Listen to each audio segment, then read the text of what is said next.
اسی علم کے حوالے سے اس شخص سے متعلق یہ 4 باتیں جو ہیں لکھ دی جاتی ہیں۔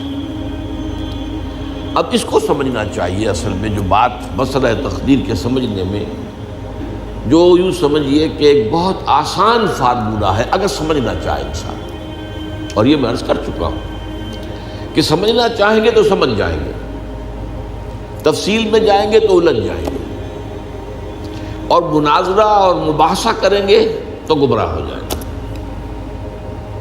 چنانچہ اسی پر میں حدیث آپ کو سنا چکا ہوں کہ ایک مرتبہ حضرت ابو ہریرہ فرماتے ہیں کہ حضور صلی اللہ علیہ وسلم برآمد ہوئے اپنے حجرے سے، اور ہم مسجد کے گوشے میں بیٹھے ہوئے تقدیر کے بارے میں بحث کر رہے تھے، تو آپ شدید ناراض ہوئے، اور اس قدر آپ کا چہرہ مبارک غصے کی وجہ سے سرخ ہو گیا کہ ایسے محسوس ہوا جیسا آپ کے گالوں میں انار کا رس جو ہے وہ ڈال دیا گیا ہے، وہ اس کے اوپر بہا دیا گیا، وہ سرخ قندھاری انار، اس کا تصور کیجئے، وہ عام تو انار نہیں جس کے اندر وہ رنگ نہیں ہوتا۔ پھر آپ نے فرمایا غصے سے، کیا تمہیں اس بات کا حکم دیا گیا؟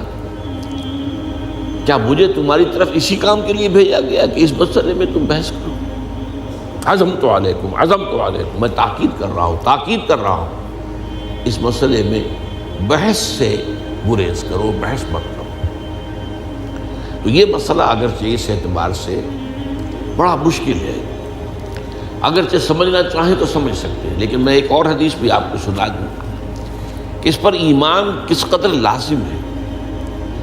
یہ ایک تابعی ہے حضرت ابن دالمی رحمۃ اللہ علیہ، وہ فرماتے ہیں، ذرا طویل حدیث ہے، میں اس کا خلاصہ بیان کر رہا ہوں، کہ میرے دل میں تقدیر کے بارے میں کچھ وسوسے پیدا ہوئے، تو میں نے جو بھی کبار صحابہ اس وقت زندہ تھے، بقید حیات تھے، ان سب سے ملاقات کی۔ ابی ابن کعب رضی اللہ تعالیٰ عنہ، جن کے بارے میں حضور نے فرمایا ہے کہ اقرأہم ابی ابن کعب، میرے صحابہ میں قرآن کا سب سے بڑا عالم ابی ابن کعب۔ ان کے علاوہ عبداللہ ابن مسعود کے پاس بھی میں گیا رضی اللہ تعالیٰ عنہ، جن کی حدیث ہم پڑھ رہے ہیں۔ حذیفہ بن یمان کے پاس میں گیا رضی اللہ تعالیٰ عنہ۔ ان سب نے ایک بات یہ کہی کہ دیکھو، ایک بات تو یہ جان لو کہ اللہ تعالیٰ کی قدرت سب شے پر حاوی ہے۔ اللہ تعالیٰ اگر لو ان اللہ عذب اہل سماواتہ واہل ارضہ عذبہم وہو غیر ظالم لہم، اللہ اگر تمام آسمان والوں کو اور تمام زمین والوں کو عذاب دے تو اسے عذاب دینے کا حق حاصل ہے، وہ عذاب دے سکتا ہے بغیر اس کے کہ ہم کہیں کہ وہ ظالم ہے۔ تمام زمین والے اور تمام آسمان والوں میں تو نیکوکار بھی آ گئے۔ یہ اصل میں ایک بڑا اہم مسئلہ ہے کہ جو ہمارے اور معتزلہ کے درمیان مختلف فی ہے۔ معتزلہ ہی کے انداز میں اہل تشیع کا عقیدہ بھی ہے کہ اللہ پر عدل واجب ہے، اہل سنت کے نزدیک اللہ پر کوئی شے واجب نہیں، اللہ کا اختیار مطلق ہے، جو چاہے کرے۔ چنانچہ وہ ظالم کو معاف کر سکتا ہے جب چاہے، اور وہ کسی اچھے آدمی کو عذاب دے سکتا ہے جب چاہے۔ یغفر لمن یشاء ویعذب من یشاء واللہ علی کل شیء قدیر۔ یہ سورہ بقرہ کی آخری آیت میں ہے کہ آیات میں سے ہے، لاسٹ بٹ 3 آیت میں۔ تو اس اعتبار سے اللہ کا ایک تو اختیار مطلق ہے۔ پھر میں زید ابن ثابت کے پاس گیا تو انہوں نے یہی بات مرفوعاً بیان کی کہ میں نے خود حضور سے سنی ہے یہ بات۔ باقی 3 صحابہ کے بارے میں تو وہ کہتے ہیں کہ انہوں نے گویا کہ اپنی رائے کا اظہار کیا، اور اگر اللہ تعالیٰ چاہے لو رحمہم، تمام آسمان والوں اور تمام زمین والوں کو بخش دے اور رحم کرے، لکانت رحمتہ خیرا لہم من اعمالہم، تو اس کی رحمت جو ہے وہ یقیناً لوگوں کے اعمال سے بہت بالا ہے، بلند و برتر ہے، تو جو چاہے کرے۔ وہ ابو جہل کو بخش دے، کون اعتراض کر سکے گا؟ اور وہ کسی سے بڑے شخص کو جو ہے وہ عذاب دے، کون اعتراض کر سکتا ہے؟ اس اعتبار سے پھر انہوں نے فرمایا وَلَوْ أَنفَقْتَ مِثْلَ أُحَدٍ ذَهَبًا، اور دیکھو ابن الدیلمی جان لو، اگر تم احد کے پہاڑ کے برابر سونا اللہ کی راہ میں خرچ کرو گے فی سبیل اللہ، ما قبل اللہ منک حتی یؤمن بالقدر، اللہ تعالیٰ اسے تم سے قبول نہیں کرے گا جب تک کہ تم تقدیر پر ایمان نہیں رکھو۔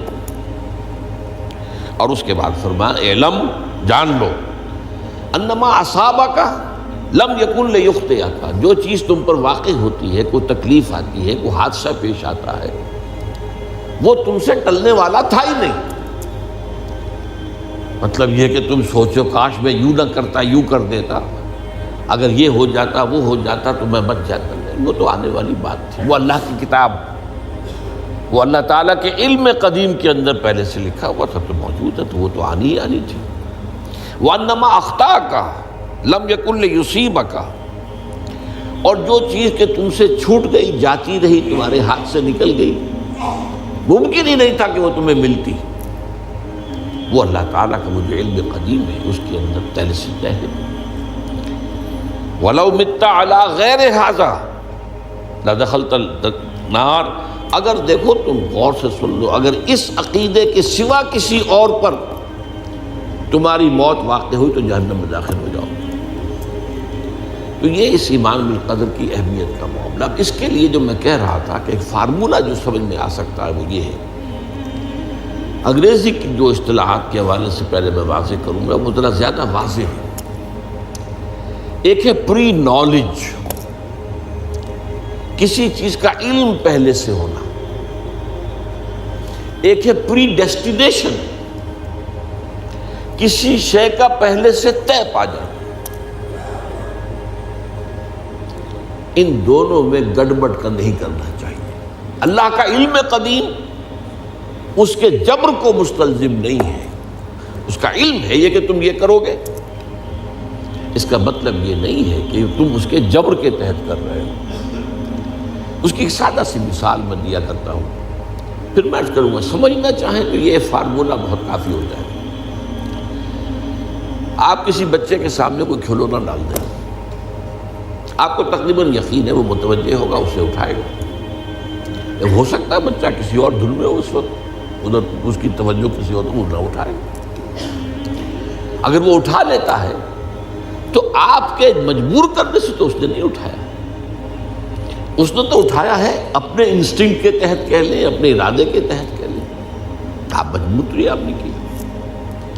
لیکن اللہ تعالیٰ کا جو اندازہ ہوتا ہے وہ اندازہ، قدر کے معنی اندازہ بھی ہے، میں بیان کر چکا ہوں آپ کو۔ اس کا جو علم قدیم ہے وہ غلط ثابت نہیں ہو سکتا۔ ظاہر بات ہے کہ پھر تو اعلیٰ کل شیء علیم وہ ہے ہی نہیں، اس کا علم قدیم جو ہے اس میں کوئی خطا نہیں ہو سکتی۔ یہ ہے در حقیقت پری نالج اور پری ڈیسٹینیشن، دونوں کے اندر فرق کر لیا جائے، یہ جبر نہیں ہے۔ ہاں اللہ تعالیٰ کا علم ہے، اس علم کے مطابق چیز جو ہے وہ لکھتی گئی ہے، وہ تو ہو کر رہی ہے، ہوتی تو ہے، لیکن اس کے